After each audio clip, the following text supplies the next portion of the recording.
Hey guys, it's Phil Morrison. I'm a confidence coach for men and women with social anxiety. So I take guys and girls out into social situations and I mentor them in person on developing confidence and improving their conversation skills. In today's video, I'm going to talk about a question which I get asked frequently by guys at my events. And it's whether they should try speed dating as a way, a method to find themselves a nice girlfriend. I'm going to provide my perspective on this topic in this video. So firstly, I'll really briefly explain what speed dating is in case you're unaware. So, there's usually about 8 to 10 girls there, and we'll say 8 to 10 guys. And each girl sits on a table by themselves, and they're given a number. And then the guys are given the same set of numbers. So guy 1 will go to table 1 and speak to girl 1 for 3 minutes, and after the 3 minutes a bell will ring. Then that guy will go and speak to girl number 2, and essentially everybody's going to rotate around so that every guy speaks to every girl there for 3 minutes. And people have these little cards with them, and they basically tick whether they like someone or don't like someone. And if there's a match, the two people that have matched have the opportunity to message each other, either via some online messaging system which the company puts through a website, or via texting.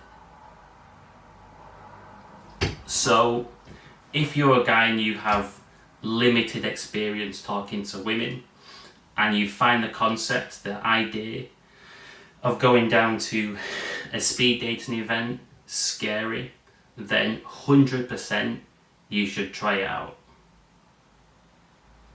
You are going to get experience talking to girls. You are going to get experience in different social contexts. And because you find it scary, you're going to grow in confidence. But here's the catch. Here's the thing you have to be very, very aware of. So once you get comfortable going to speed dating and it's no longer a challenge for you, you don't find it particularly scary, now it's time to move on and find a different challenge so you can keep on growing. If you stick with speed dating after you've got comfortable, you're going to hit a plateau and stop growing on a personal level. So when you don't find it so much of a challenge, it's almost like you've been going to the gym, lifting a particular weight, and suddenly the weight doesn't feel so heavy anymore. You've adapted to this weight. It's time to do a new workout. So maybe you want to then go traveling, you want to get experience doing public speaking, improv comedy, you want to take up dancing, a new sport. In other words, when it becomes something which is routine, and you're no longer afraid in that situation, it's within your comfort zone, don't fall into the trap of staying in your comfort zone, keep on expanding it. So the catch with speed dating is really in the title. Speed doesn't work when it comes to forming romantic connections, and 3 minutes is it's a short time frame to form a quality connection with a girl that you like. And some people say that it's too long to spend with somebody that you're not interested in, when you just mutually you know that it's not going to go anywhere. Although personally I enjoy chatting to everybody, but it's definitely too short an amount of time to spend with somebody that you actually like. And the problem is the dynamics.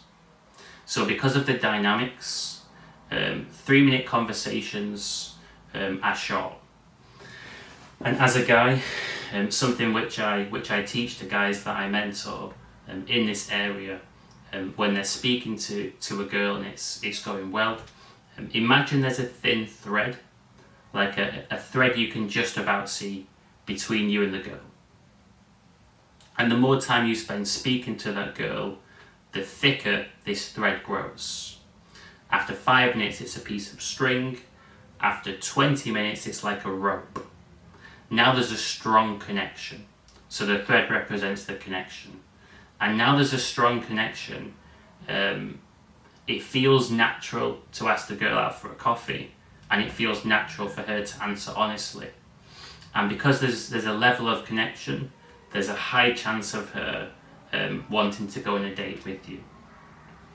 But 3 minutes is a short time frame. And essentially the ask is to completely blow the girl away in 3 minutes.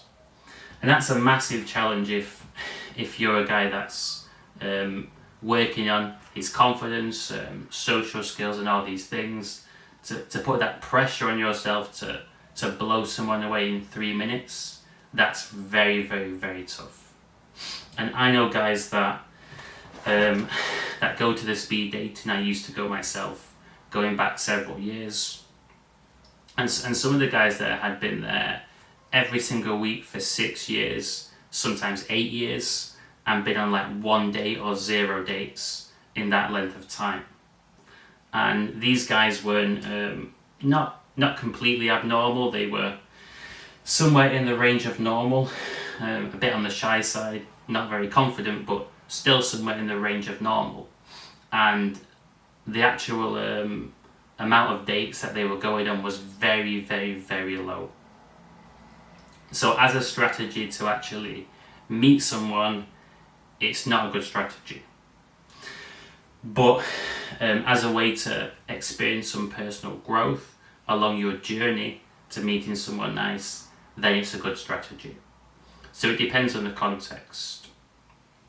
So there's 2 problems that really come to mind when I think about this particular activity. The first one, as I said, is the fact that it's a very short amount of time to form a connection with somebody. You ideally want to speak to them for a lot longer. So because of this, it's hard to get the girls responding to you and replying, because they need to feel that strong connection before they're interested. So it goes against the way that romance actually works in real life. So it kind of goes against nature, because it's this artificial 3-minute conversation. A little bit like online dating, because it's an artificial construct and you're not speaking to people face to face for as long as feels natural. You're trying to turn a process which happens by itself into this crazy structural artificial thing, and it really just doesn't work because it goes against the natural flow of things. A massive problem with this, so if you're a guy that's going there and you're looking to meet somebody, you'll see that you're not going on that many dates. And that's actually due to the nature of the activity rather than your value as a man or the kind of person that you are. And I know guys, because I've been there before myself, and I work with guys in this area on a regular basis. And a common mistake is to basically misinterpret this situation and think there's something wrong with you.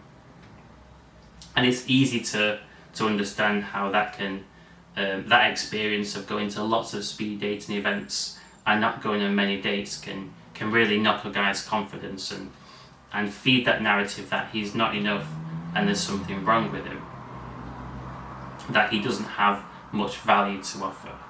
And of course this isn't true. It's simply due to the dynamics of the activity. And it's very, very similar story with online dating, where it's really, really bad for the mental health of lots of guys, and they don't go on that many dates and they think there's something wrong with them, but it's because they're not speaking to people face to face for a natural proper conversation, like a 10-minute, 20-minute, 30-minute chat, and really that's why they're missing out. So the interpretation of the results you're getting and thinking that it's something personal when it isn't is a massive problem. And another problem is the fact that the conversations often don't have much of an authentic feel to them. So because it's a scheduled thing, it's not just happening organically. It's not like you've seen a girl that you really like in a coffee shop and started a nice conversation. It's a planned thing. So because she knows she's going to speed dating, she often goes with friends, they have a chat before, and she's prepared for the actual speed dates. And often the girls have like stock questions that they ask, and that kills the chances of a natural connection forming quite a lot of the time. So there's so many dynamics at play that make it challenging to actually meet somebody there. So my honest answer on this topic is that, as I said before, if you're looking to get some experience talking to girls and you want to grow in confidence, then go to there for a period of time until you feel comfortable. But then my advice would be to pick a different activity once you're comfortable with speed dating, so you keep expanding your comfort zone and keep getting more confident. And on a personal level, as I've got more and more and more confident, the whole process of going from single to meeting someone nice has become easier and easier and easier. It's the exact same story for my clients. You know, the truth is really, really simple. It's all about confidence, honesty, and social skills. And any activity that's going to increase your confidence, improve your social skills, and get you to practice expressing yourself from that right place of authenticity and honesty is going to help you meet someone nice. But all these artificial constructs, whether it's speed dating, online dating, it isn't based on nature. It's not how people are meant to meet. So it's very, very, very hard for many people to get results because the dynamics are not on your side. So I'm just checking some notes that I wrote so I've not missed any important points that I really wanted to make. So yeah, a point that I did make before, but it's important to stress. So the female psychology is that she wants to meet an awesome guy, have a great conversation, feel a nice connection, and then she's interested in spending more time with that guy and building the connection and taking it further. So that's a prerequisite to the date, is to have a good connection first. And 3 minutes is a very, very, very short time frame for a guy, especially a guy who's already on the shy side, to build that quality connection, especially in that context. So the key thing I would say is, this really goes to all guys, a mistake that I've seen many times and one that I know in myself, is not to misinterpret situations and think the reason that you're not going on the dates is because there's something wrong with you or you're lacking something. Often it's because you're trying the wrong activities for that purpose. There are activities which have benefits in many contexts, but they're actually just not the best avenues, not the best ways to get dates.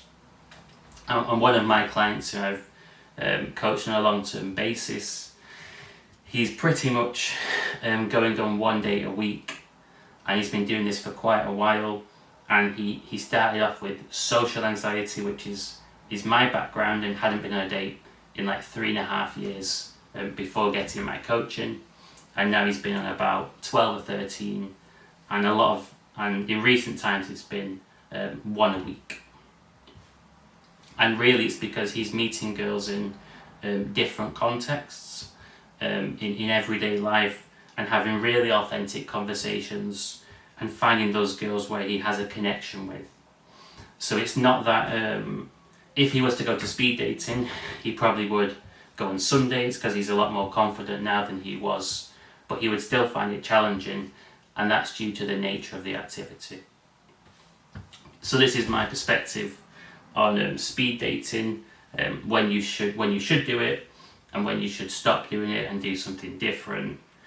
Hope that you find this helpful, and if you're a guy and you're looking to meet someone nice, and you're potentially interested in being coached, I offer every single person with good ethics, guys and girls included, a free 2-hour taster session. So we meet in person and I help you start conversations, be more social, get more confident. And actually I coach guys and girls in this area. I've had a lot of success over the past year. So if you want to try the taster and explore new ways of meeting people, drop me an email, and I actually coach in 3 different cities: Birmingham, Manchester and London. And yeah, I'm pretty confident that I can help you out. The taster's free, and then if you want to do more coaching, you can ask me about my prices. But for a lot of people, they get so much value from the taster, they want to do more coaching, and even if they don't want to do more coaching, they've got so much value that they can take that away and apply it in their own context. So I hope that you found this video helpful. I would appreciate you hitting like and subscribing to this channel that I'm building. Have a fantastic rest of your day.